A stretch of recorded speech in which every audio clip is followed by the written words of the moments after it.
Hello and welcome to How to Play Streets and Alleys, presented by GatherTogetherGames.com.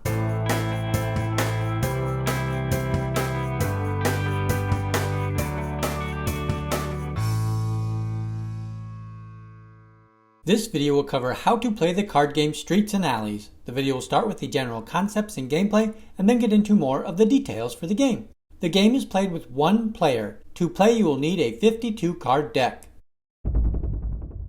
The game is set up starting with two columns of 4 cards each.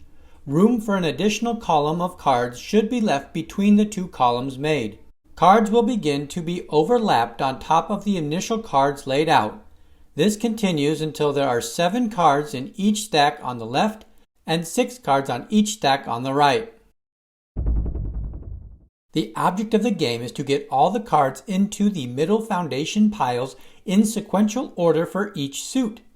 The foundation piles will start with the aces and go up to the kings. During the gameplay, only the outermost cards for each stack is available to be moved. Cards can be moved in 2 ways. Cards can be moved to the middle foundation piles when possible. This player starts the game by moving the ace of spades to the middle to start the spades foundation pile. Cards can also be moved when stacked onto the outermost card in descending order. The player is able to move a 2 onto a 3. The suits do not matter when making this type of move. The player will continue to make available moves with the goal of getting all cards into the middle foundation piles.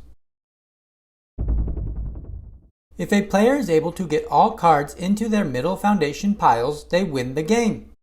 If a player gets stuck with no available moves, the game is lost.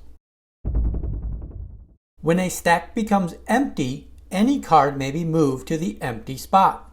That wraps up How to Play Streets and Alleys. If you found this video helpful, give it a thumbs up, and find more game tutorials by subscribing to the channel, Gather Together Games.